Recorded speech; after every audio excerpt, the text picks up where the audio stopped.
Hey and welcome back to my YouTube channel. My name is Tobias and I'm originally from Sweden and now living in the UK.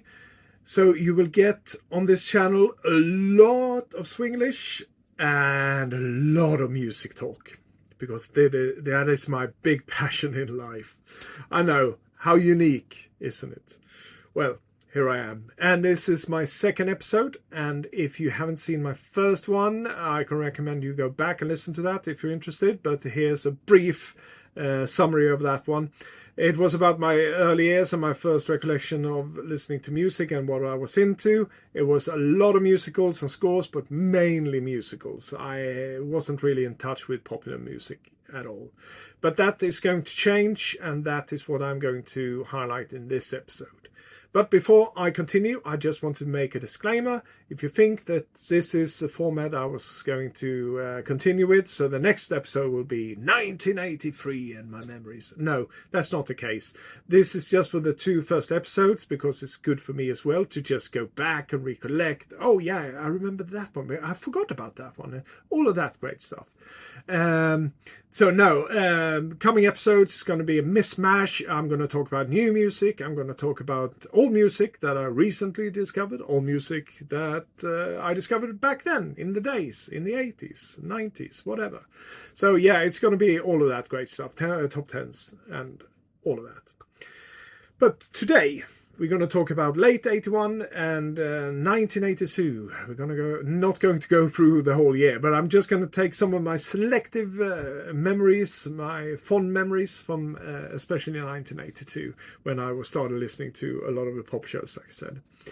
The short shows on the Swedish radio, I can't recollect each and every one, what was topping in a certain month and all of that. So that is the great thing about internet, because someone compiled all the charts from that year in Sweden. So I went through some of them and I could actually pinpoint, for example, where I probably bought my first 7-inch single, or actually my parents bought me my first 7-inch single because I didn't have much money back then. So I had some kind parents that bought me records. And my first 7-inch single back in 1982 happened to be Shakin' Stephen and Oh Julie. Yeah, Shakin' Stephen and Oh Julie, that was a big hit in Sweden back then. And I know that they also had other big hits, especially here in the UK. It was a big thing back in the early 80s, Shakin' Stephen. Don't have that 7-inch in my collection anymore. Back in the 1990s, somewhere in the 1990s, I got rid of a lot of my 7-inches. Still have a decent collection of them, but the majority of them I either sold or gave away. I can't remember. And in that batch that got away was Shakin' Stephen. So I don't have that one anymore. Unfortunately, would be nice to just show it here for you, but here you go.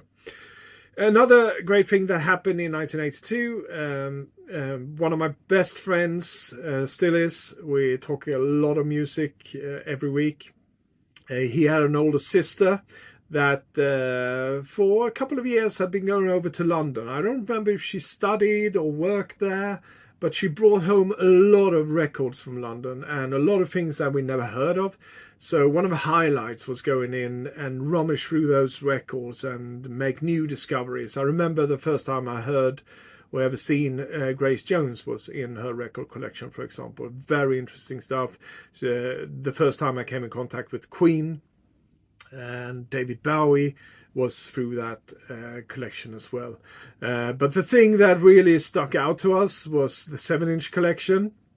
Because the other ones were mainly albums that I mentioned. But in her 7-inch collection, she had something that we fell in love with straight away because it was a quirky tune, synth-driven, and with really funny lyrics, even if we didn't really appreciate it back then because we weren't that knowledgeable about the English language. We did understand some of the words, but we thought the tune itself just was very quirky and made us dance in a quirky way as well.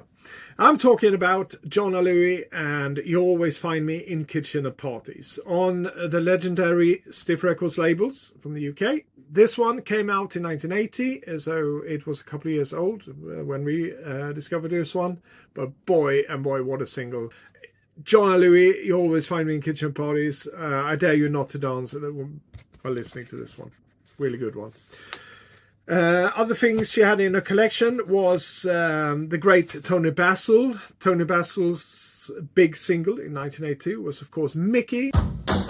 This one I think we already heard at this point, but it was such a thrill to put it out of a sleeve, put the needle on the record and just listen to it. I thought it was a great one, and the video is great as well. And the original cover had her in that cheerleader costume that she has in the Mickey video. My copy of a single, which I bought years later, don't have a cover at all. It just has... This is actually a UK pressing of Tony Basil's Mickey, and this is a curious thing, and I should have looked into this before this episode, but it just dawned on me now. When you bought a single from the UK, you always got the solid centers on the singles, but for some reason, usually in Sweden, and I know even Germany, you got this big punch hole in the middle. Why did they do that? And especially on this one, because, as I said, this is a UK pressing of it, but for some reason, it was punched out. The whole center of it's punched out, so you have to use that puck on your record player. This one I put... an adapter in it at a later stage, so I don't have to use a puck, but it's actually just a big open hole, and this is usually what the 7-inches look like in Sweden when you bought them, and I wonder why. Because in this case, for example, by punching out the whole center of it, you punched out the name, you punched out the title and all the credits, all of it, so you just have to guess, well, I guess this is Mickey, and I hope they've brought out the right one, because I have a lot of Tony Basil records, because Tony Basil was something I got mesmerized by years later and picked up all the records. Well, it wasn't that hard because he only released 2 albums and a couple of singles, but still love Tony Basil. And that was Mickey, another great one, and you probably already heard about that. Other great things that came out that year and I had on 7-inch was this one, which I upgraded later on to a 12-inch, so I will show you that one here. Toto Coelho, of course, and the quirky title, I Eat Cannibals. Really love this one, still a really funny song. Good tune, actually. Still holds up, in my opinion. And here they are, all the quirky girls in Toto Coelho. They also had another single out after this one. I think it was after this one, called Dracula's Tango. It wasn't as big as this one. This was the big hit in 1982, and I loved it. Still cherish it. And then I'll move on quickly, because I don't want to be too lengthy. This. I'm going to say this exactly as we said it in Sweden, and I still say it. So we'll go a bit Swinglish here. Kaya Go-Go. We call these. It's probably Kaya Go-Go or something like that, but still, to me, it's Kaya Go-Go. And this is, of course, Too Shy, the big hit single from 1982. This is 12-inch, as you can see here. It's a midnight mix. Such a brilliant tune. Love it. One of the best bass lines ever in a song, I think, by the great Nick Beggs. And this band was comprised of 5 members. And on lead vocals we had Limahl, and you might remember Limahl from a couple of years later when he had a solo career, and it was of course with a Never-Ending Story. But at this point in time it was Kaya Go-Go. That's the name now from now on. And Too Shy. Great song. Fond memories of that one. Also originally on 7-inch in my collection, and nowadays upgraded to a 12-inch. What else did we have? Oh yeah, go back to my friend's sister's collection. Another one that popped up in her collection was this one, The Bell Stars and Sign of the Times. This was an all-girl band from the UK. I think this was their only really big hit, at least in Sweden. I don't think it was a super hit in Sweden, but it did chart at some point in 1982. This is a brilliant tune. Still love it. I get so happy every time I put it on. And this is the original 7-inch, also on the Stiff label, like I mentioned before. And it's worth mentioning their debut album, and actually the only album they ever did. And it is this one. It came out the year after, in 1983. It's just called The Bell Stars. And I wanted to highlight this one because it's such great pop, new wave, call it whatever you want. A really, really good album. I think it's, if you could call it, underrated, because I never heard anyone else talk about this one really. I think it's just got lost in time somehow. But if you have the chance, if it's on one of your streaming services, go and have a listen to the Bell Stars. This album is really good. It does have, here's the backside, not much to see, but it does have Sign of the Times on it, of course. I also have Indian Summer, which was a single from this one, and another single was The Clapping Song. Both really good ones. Sign of the Times is the top notch on this, but the whole album, I think it really holds together, makes up for good listening. Really, really good. Really good girl band. And by the way, the Clapping Song, I don't have the single here, but I remember it was very similar to the Toto Coelho one design-wise. You could mistake those two. Now let's get into some of the Swedish songs on the Swedish charts in 1982. And I'm not going to be lengthy about this. I'm just going to mention two of them because the first one is a bit of a curiosity. We had a big single back then by a band called Attack. Then the single was called, or the song was called Oa hela natten. Basically, roughly translated, Owen all through the night. And I wasn't really fond of that song back then. I remember my sister was really fond of it, and it was, like I said, a big hit in Sweden. And why do you have the 7-inch, you might ask me then? Well, just a couple of weeks ago, I was rummaging through some of the second-hand 7-inches in my favorite record store here in Reading, where I live. And I came across this one. I was like, wow. I stopped and I was like, wait, that's a Swedish group. I remember that one. It's Attack. What is it doing here? So I picked it up, and lo and behold, it was not Oa hela natten. It was Owen in the Moonlight. I had no clue that they tried to push this outside the Swedish borders at all. And there's a reason for it, probably because it never really took off outside of Sweden. But they did make the effort, and I think it was worth picking it up just because of this. I think it's such a nice curiosity. It's released on what I assume is a UK label called Towbell Records. There's a backside, and you will get Owen in the Moonlight, of course, and on the B-side you can sing along and Owen all through the night with the instrumental version of it. So I thought I was just going to show you this one because it was massive in 1982 in Sweden, and I had no clue it was actually released in an English language version. Quirky one. Another one that I just want to mention because it had such a great melody to it. So even if you don't understand or speak Swedish, I think you could appreciate this one. It's a band Ratata, and the single is called, or the song is called TV-apparat, television set basically. It was a synth pop band from Sweden, one of my favorites. This one I picked up years later, but when I eventually heard this one a couple of years later, I was like, wait, I heard that one somewhere before. It's got this relatable melody in its 80s glorious pop arrangement. Yeah. So even if you don't pick up what they're actually singing about in this one, I think you could appreciate the melody. So my recommendation from the Swedish side of things in 1982 is Ratata. Really good one. TV-apparat. Okay, let's move on and go into, well, another 7-inch that I have lying around. I have a lot of 7-inches here on my table.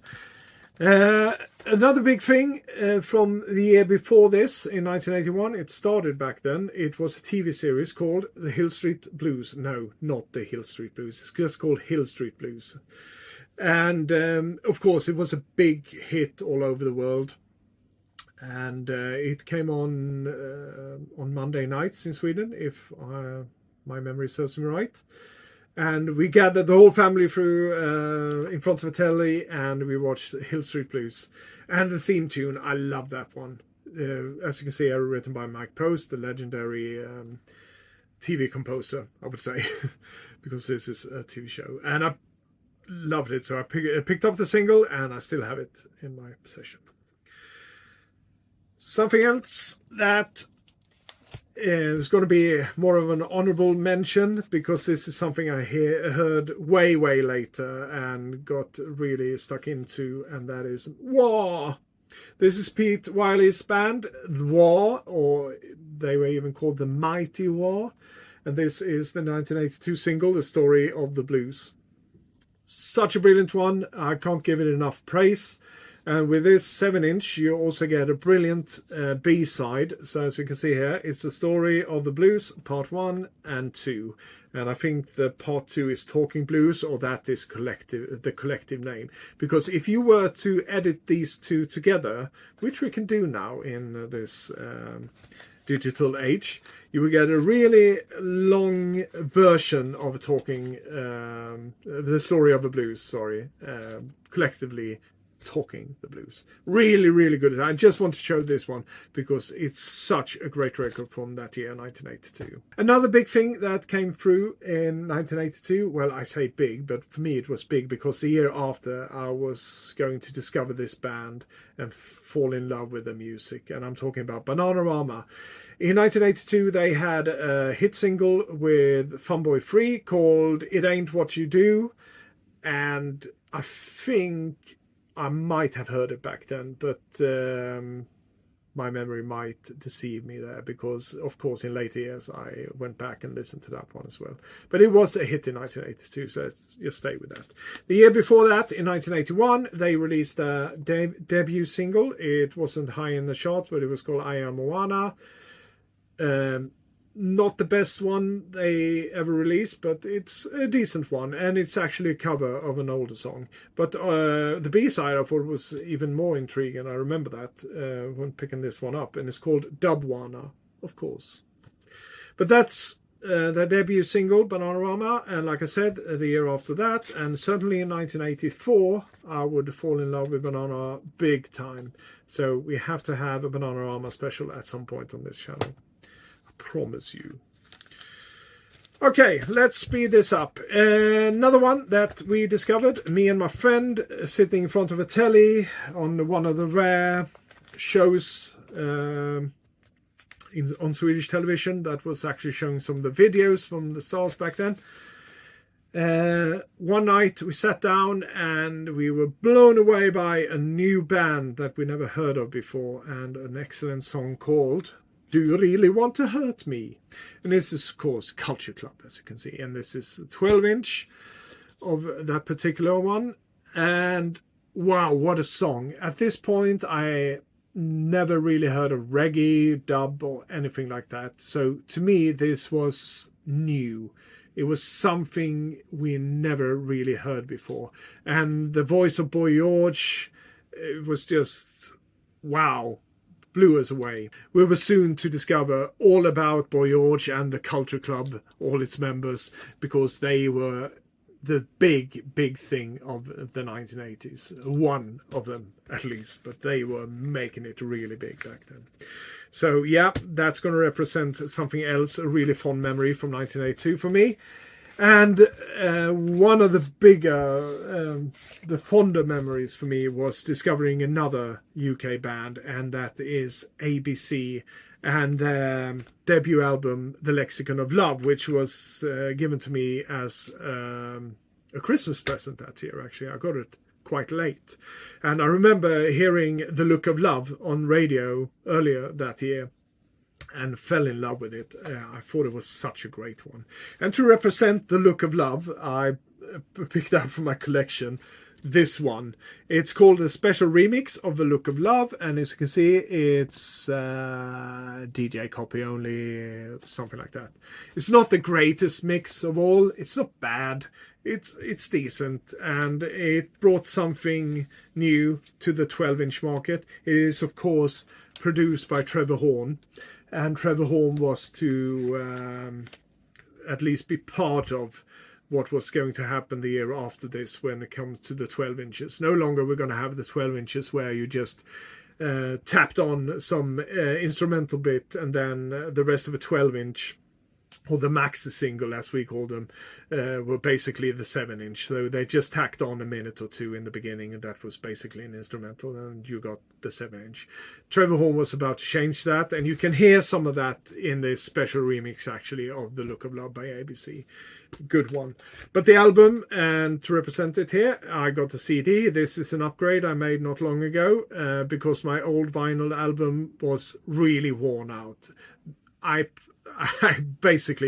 think it's the only vinyl in my collection that is actually played so much that it's just gone worn out basically, and the cover was all torn apart. Yeah, I don't know what happened to that, but it doesn't matter. Great album, and this deserves a special as well on this channel, and it will get one. I think ABC as a topic of a whole. Then, all of a sudden, out of nowhere, another British band came to our attention. Me and my friend that I mentioned before, we discovered Madness in our house. And we weren't alone in this. This was a worldwide phenomenon. Madness came through in a big way with this single. And we thought it was a new band, actually. We've never heard of the Madness before. And I remember some of the older boys in school, they were saying, Madness, they've been around for a long time. This is far from their best work. But for us, this was the best thing since sliced bread. And this is my original 12-inch single. It came in a really flimsy cover. So like every other record, I keep them in a protective sleeve. But as you can see here, I didn't even bother gluing this one. It's a really thin one. It's worn out. You can see I played it a lot. This is the backside of it. Still got the price sticker there from the Swedish shop that I bought it from. And I keep the vinyl itself in a polyline sleeve here, so it will get protected. Yeah, but that was Madness, and boy, we fell in love with Madness so hard. And the following years we were just discovering more. We were discovering the previous albums and singles, starting with One Step Beyond, and then Absolutely, and then Seven. But in no particular order, we discovered those, and we're like, wow, we were blown away. It was Madness all the way from there. And we're going to talk about that one as well in a separate episode. And now to the big thing, because in my first episode here on YouTube, I did tease what was going to tip me over on the pop side of things. And that was a man called Taco. And this is, of course, the man behind Puttin' on the Ritz. Well, not really, because Puttin' on the Ritz was written by Irving Berlin in the 1920s, if I'm not mistaken. But what Taco did, he brought it into the 1980s and got that futuristic spark to it. And boy, I did love this. And of course I did, because Puttin' on the Ritz, the song, it has a lot of references to other musicals and traditional songs. We've got White Christmas in it, for example. You have Alexander's Ragtime Band referenced in it. And towards the end of Puttin' on the Ritz, you can hear Taco sing, "Gotta Dance." And that is, of course, from Broadway Melody and from Singing in the Rain. Love this one. And as you can see, look at him. He's so futuristic. He's a bit robotic in his stature. He's got what we called back then the lightsaber in his hand. It was, of course, a fluorescent light that he used as a cane in the video. And I had this 7-inch single and I played it to death. It was, it's not with me anymore, unfortunately. I didn't meant to give it away back then in the 90s, but it got away from me. But basically it looked like this one. This is the album. I think Taco was in white. That was the only difference, but he was blue-faced on that one as well, and having that lightsaber in his hand as well. This, my friends, is the album, and as you can see, it is called Puttin' on the Ritz, which might only be in Sweden, I'm not sure, because in other territories it was called After 8. But when it was released in Sweden, someone in the Swedish branch of things on the record label, or I think it's RCA, yeah, it is RCA, probably said, no, we can't call it After 8, it's had to be Putting on the Ritz. So when I bought this in Sweden, it was called Putting on the Ritz. And it makes sense. It was this big hit. He didn't really have another big hit after this. But I can just tell you shortly that he's still going strong. And just this year, we got a 40th anniversary edition of this album, which is called After 8, not Putting on the Ritz. And they had, well, sort of a launch party or launch here on YouTube for it. And I remember that one. It was a Friday afternoon, I think it was a month or two ago. And I was just sitting there listening to it and enjoying. And I think it's like 4+ hours if you listen to the whole thing. So, but that afternoon just went by like a breeze listening to all of this. The 40th anniversary had this, the original album, of course, remastered and enhanced and all that great stuff. And just to mention some of them, you got the cover of Singing in the Rain. We have Putting on the Ritz, of course, Cheek to Cheek. We also have La Vie en Rose, that was popularized by Edith Piaf. And also Living in My Dream World, because some of these things on this album are things that Taco composed himself with others, but they're still in the same vein as Irving Berlin songs. So yeah, go out and listen to that one. You also get a lot of the remixes, the B-sides, you get a live show, and you have like karaoke versions of them or sing-along versions, I think they were called. But it's a lot of listening. But at least if you're going to listen to something, listen to the original album called After 8 with Taco. So that's it. I could talk about Taco for hours, but I won't. Wow, that was quite a lengthy one, wasn't it? I'm so sorry about that, but there was quite a lot of things to go through from this year, 1982, when I, for real, discovered pop music. And I thought it couldn't get any better than this. I was so overwhelmed by all the things that were coming through. But remember, at this point in time, I think it's the year after, you're going to get more affordable synthesizers. A lot of groups were picking them up. They had the drum machines, and that's all going to form what the 1980s pop music scene was all about. And there was so much more to discover, of course. I didn't know that at this point.